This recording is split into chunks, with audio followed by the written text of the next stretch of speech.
Alright, welcome back to Final Fantasy XIV. We're on patch 2.3, Defenders of Eorzea. Eorzea? I don't know how to pronounce it. We're doing the next two quests, but I think they're both like story kind of things, so it's gonna probably be short or long. I don't know.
You are returned to us, dear friend, and none the worse for bearing the heavy burden which I did press upon you. Most glad am I of this. I am informed that your efforts to negotiate a peace with Lord Ramuh ended in conflict. Pray tell me, what befell?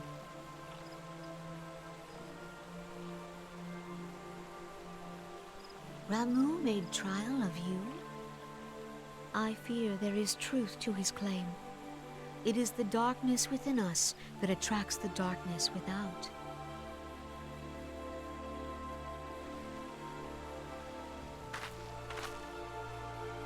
It cannot be denied that misfortune follows man. For evidence, one need only look to the conflict brewing in Cartano, or to the rising flood of refugees. Our shared struggle against the Empire should have served to seal our union.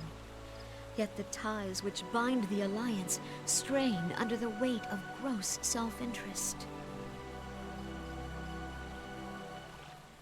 As the scars of the calamity begin to fade, so too does our sense of common purpose.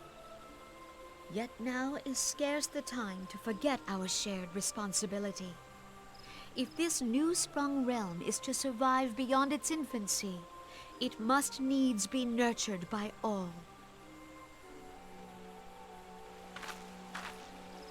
Eorzea must be as one, yet I fear that dream is still far off.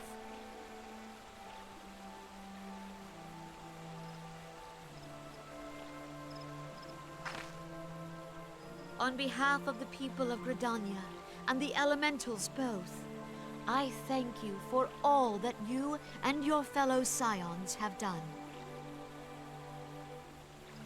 Full oft have I been compelled to look to you for aid of late, and offered all too little in return.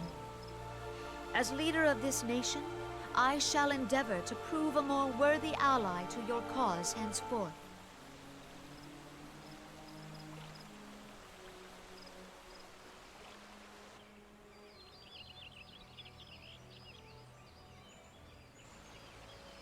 Lord Ramuh has departed, yet the keening of this ill wind grows no less insistent. Voices of the forest, pray speak and I shall listen. What unseen evil begets this unease in my heart?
If everyone is ready, let us begin. Eorzea, the floor is yours.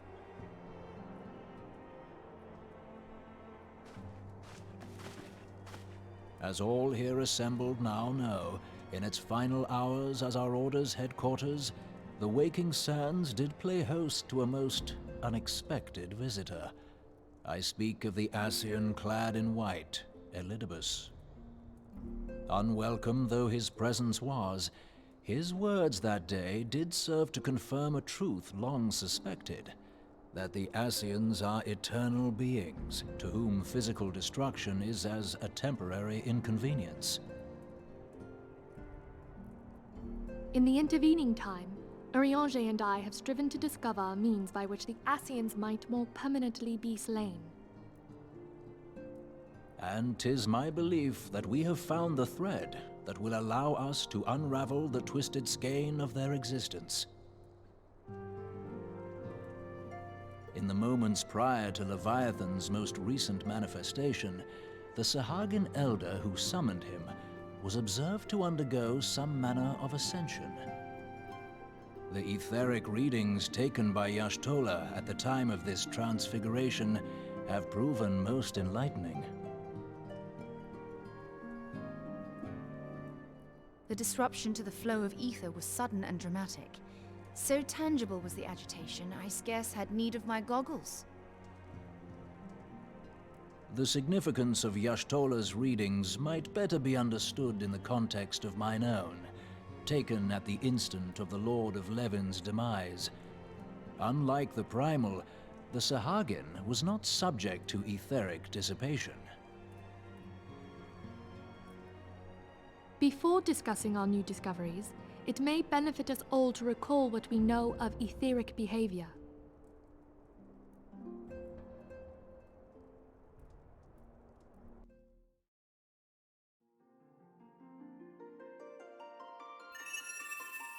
Let us begin at what some might call the end. When we who dwell in the material realm die, our spirits dissolve into the flow of ether and are returned to the ethereal realm.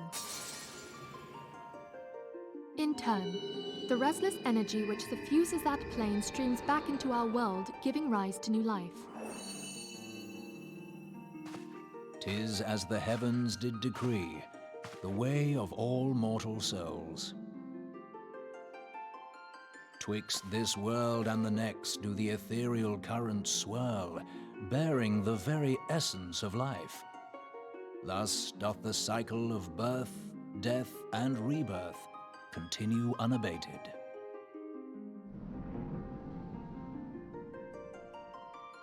Primals behave somewhat differently. In order to manifest and then maintain a physical presence in this realm, they must consume vast quantities of ether, most often in the form of crystals. Though they may seem to live, their flesh is but ether given shape.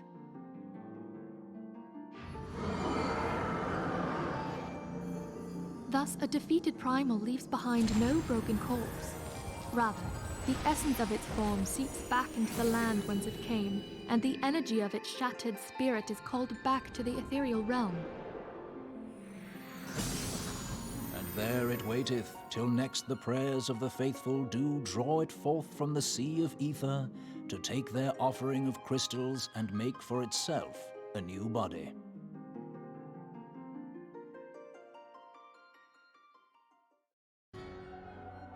Which brings us on to the third group, the so-called immortals. They exist in a manner all their own. Quite. Even as the Sahagin elder fell to the Admiral's musket shot, I witnessed the release of an ethereal cloud, which immediately took possession of a nearby minion. A soul that dissipateth not upon the death of the flesh. The secret of life everlasting, and in the claws of a Sahagin no less. But I wonder, what would happen to one of these obstinate spirits should there be no suitable host for it to claim? If mortal death entails a return to the ethereal realm, it seems doubtful that the soul of an immortal would venture there. Nay, it merely withdraweth a distance, unto the shore of the ethereal sea, perchance, but no further. Yes, it exists in neither this realm nor the next, abiding instead in the space that lies between them. The Ascians took control of Thancred by means of a crystal of darkness, an artifact which, if our theories are correct, serves as a gateway to the place I have just described. I was hoping people had forgotten about that. I am sorry, my friend. For a mercy, the weary road of our research hath brought us unto an answer. The Sahagin ascended to an immortal state, but he did not possess a crystal of darkness through which to flee this realm. Thus was he consumed by Leviathan. If we could entrap the spirits of defeated Ascians in like manner, and thereby deny them resurrection...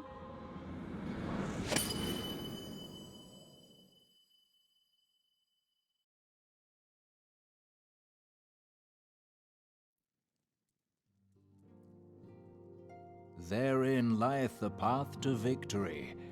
Thou art most perceptive, my lady. Only when we have trapped the bodiless soul within an ethereal prison can we hope to defeat its unnatural constancy. Thus might even an eternal paragon be consigned to oblivion. These feats are, of course, far easier said than done. At present, we lack a viable means to entrap and extinguish an Ascian soul. Yet, I believe it to be possible. The pieces of the puzzle lie before us. We have but to put them together.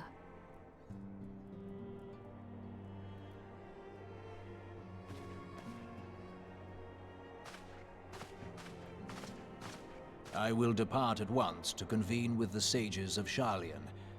Together shall we divine the steps by which our goals may be achieved. I have the utmost faith in you, Archon.